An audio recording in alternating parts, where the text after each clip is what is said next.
இயேசு கிறிஸ்துவில் பிரியமுள்ள சகோதர சகோதரிகளே, அன்னையுடைய அன்பு பிள்ளைகளே, இயேசுவின் இனிய நாமத்தில் உங்கள் அனைவருக்கும் என் இனிய காலை வணக்கம். இன்று திருச்சபையோடு இணைந்து நாமும் புனித திருமுழுக்கு யோவானுடைய திருவிழாவை கொண்டாடுகின்றோம். திருச்சபையில் நம் ஆண்டவர் இயேசு கிறிஸ்துவுக்கும் நம் அன்னை மரியாளுக்கும் மூன்றாவதாக திருமுழுக்கு யோவானுக்கு மட்டும்தான் பிறந்த நாள் விழா கொண்டாடப்படுகின்றது.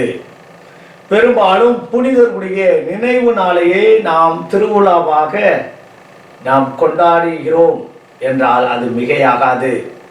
பிரியமான சகோதர சூழலே, இன்று திருமுழுக்கு யோவானுடைய பிறந்த நாளை நாம் சிறப்பான விதத்தில் கொண்டாட கடமைப்பட்டிருக்கின்றோம்.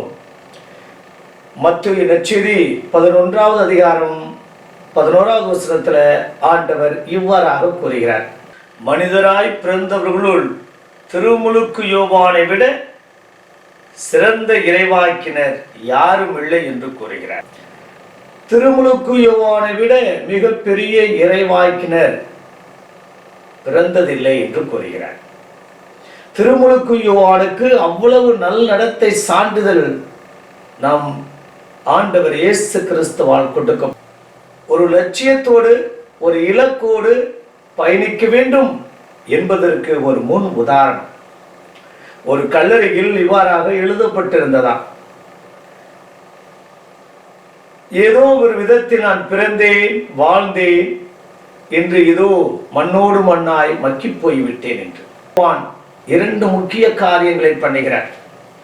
நம் ஆண்டவர் இயேசு கிறிஸ்துவுக்காக வழியை ஆயத்தப்படுத்துவதற்காக, தயார் செய்வதற்காக இறைவனால் அனுப்பப்பட்டவர் திருமுழுக்கு யோவான். இதோ ஆட்டுக்குட்டி, இவர்தான் மெசியா என்று அறிக்கையிட்டவரும் திருமுழுக்கு யோவான் தான். தன்னுடைய தாய் எலிசபெத்தினுடைய வயிற்றில் இருக்கின்ற போது 7வது மாதத்துல அன்னை மரியாள் எலிசபெத்தை சந்திக்க செல்கிறார். இந்த சந்திப்பில் திருமுழுக்கு யோவான் மகிழ்ச்சியால் துள்ளினார் என்று எலிசபெத் அறிக்கை இருக்கிறார். அந்த அளவிற்கு ஆண்டவருக்கு முன்னோடியாக, ஆண்டவரை சுட்டி காட்டுவதற்காகவும், ஆண்டவருடைய பாதையை ஆயத்தப்படுத்துவதற்காகவும் பிறந்தவர் தான் திருமுழுக்கு யோவான். பிரியமான சகோதர சகோதரே, இன்று திருமுழுக்கு யோவானுடைய பிறந்த நாள் நமக்கு அறிவுறுத்துவதெல்லாம், நினைவூட்டுவதெல்லாம், நாமும் லட்சியத்தோடு இலக்கோடு பயணிக்க வேண்டும் என்பதுதான்.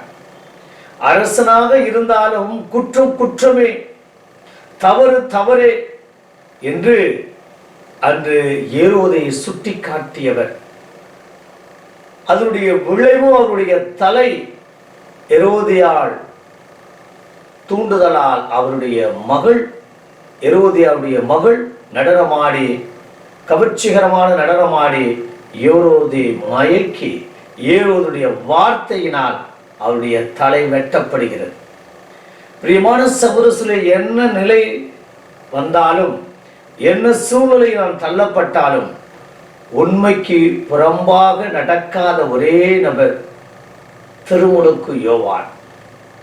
இன்றைய நாளில் நாம் புரட்டி பேசுகிறோம், ஒலட்டி பேசுகிறோம், மறுதலித்து பேசுகிறோம், சாதகமாக பேசுகிறோம், பாதகமாக பேசுகிறோம், பொய்யை உண்மையாக்குகிறோம், உண்மையை பொய்யாக்குகிறோம், பிடித்தால் ஒன்று, பிடிக்கவில்லை என்றால் வேறு, முகஸ்துதி பார்த்து உள் ஒன்று வைத்து புறம் ஒன்று பேசுவது, வெளித்தோற்றத்தில் ஒன்றும் உள் தோற்றத்தில் வேறாக நடந்து கொள்வது, வெறுப்பும் கசப்பும் கொண்டவராக வாழ்வது, அல்லது நல்லவராக நடித்து கடைசியில் ஒரு துரோகியாக மாறுவது அன்றாட சூழ்நிலையில நாம் பார்த்து கொண்டுதான் இருக்கின்றோம்.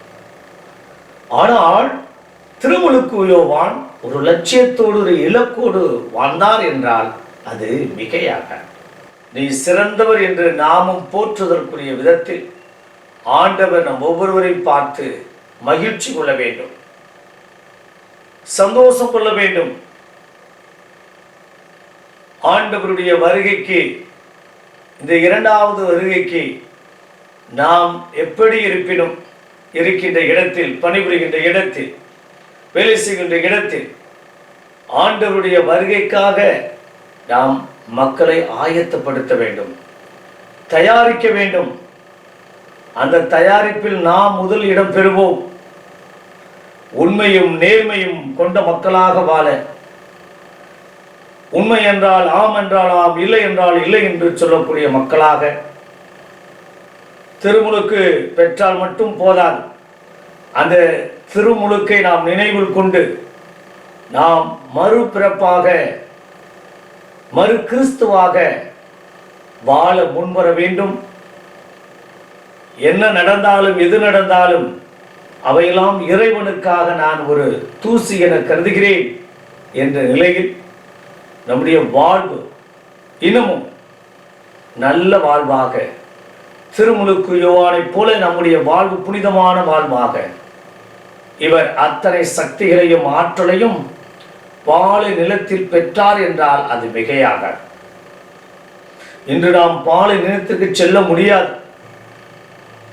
மனக்கட்டுப்பாடு, உடல் கட்டுப்பாடு, உணவு கட்டுப்பாடோடு நாம் வாழ முன்வந்தோம் என்றால் கண்டிப்பாக திருமுழுக்கு பெற்ற அதே ஆற்றல், அதே வல்லமை, அதே ஞானம், அதே எண்ணம், அதே சக்தி நாம் ஒவ்வொருவரும் பெற முடியும் என்றால் அது மிகையாக.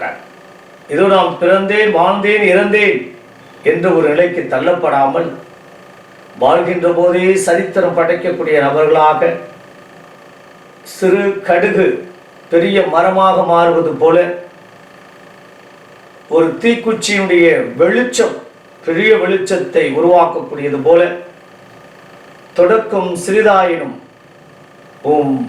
எதிர்காலம் வளமையாக மாறட்டும் என்று ஆண்டவர் கூறுவது போல, நம்முடைய தொடக்கம், நம்முடைய வாழ்வு எளிமையாகவும் சாதாரண வாழ்வாகவும் இருந்தாலும் சரித்திரம் படைக்கக்கூடிய வாழ்வாக மாற்ற ஒரு லட்சியத்தோடு இலக்கோடு பயணிக்க திருமுழுக்கு யோவான் நமக்கு உதவி செய்வார் என்ற நம்பிக்கையோடு இந்த நாளிலே நாம் தொடர்ந்து பயணி. இது திருமுழுக்கு யோவானைப் போல நீதிக்கு உண்மைக்கும் சான்று பகரக்கூடிய மகனாக மகளாக அவர்கள் வாழ வேண்டும் என்ற உயர்ந்த எண்ணத்தோடு நாம் இணைந்து ஜெபிப்போம். பரலோக தந்தையே இறைவா, இந்த அருமையான இனிமையான நாளில் நீ திருமுழுக்கு யோவானுக்கு அருமையான ஒரு சான்றிதழ் கொடுத்து, மனிதர்களுள் திருமுழுக்கு யோவானை விட பெரிய இறைவாக்கினர் தோன்றியதில்லை என்று சொன்ன தேவனே, அப்படிப்பட்ட ஒரு ஆசீர்வாதத்தை திருமுழுக்கு யோவானுக்கு நீ கொடுத்தீர். நீ வருவதற்கு முன்பாக அவர் உன்னுடைய பாதையை, உமக்காக அந்த இறை அரசுக்கான பாதையை தயாரித்தார். நீ வந்தபின் உம்மை சுட்டி காட்டினார். இதோ அந்த ஒளியின் கடவுள் நீரே என்று கூறினார். அவருடைய மிதியடிவாரை கூட நான் தொடுவதற்கு தகுதியற்றவன் என்று தன்னை தாழ்த்தி கொண்டார். அந்த தாழ்ச்சியும் அந்த பணிவும் உமக்காக வாழ, உமக்கு சான்று பகர்ந்து வாழ, உம்மை எப்போதுமே சுட்டி காட்ட, உன்னுடைய மக்களுக்காக வழியை ஆயத்த செய்ய, தயார் செய்ய அருளும் ஆற்றலை வல்லமையும் கொடுத்து ஆசீர்வாதத்தால் நிரப்பும்படி நாங்கள் அத்தனை பேரும் உண்மைக்கும் நீதிக்கும் சான்று பகரக்கூடிய மக்களால், அப்படி உண்மையும் நேர்மையும் எங்கிருக்கின்றதோ அந்த கூட்டத்தோடு நாங்களும் இணைந்து குரல் கொடுக்க, இதோ உயிரே போனாலும் உண்மைக்கு புறம்பாக நடக்க மாட்டோம் என்ற அந்த ஒரு ஆற்றலை வல்லமையும் கொடுத்து ஆசீர்வாதத்தை நிரப்பும்படி எங்கள் ஆண்டவராகிய இயேசு கிறிஸ்துவின் நாமத்தில் ஜெபிக்கிறோம் நல்ல பிதாவே, ஆமென்.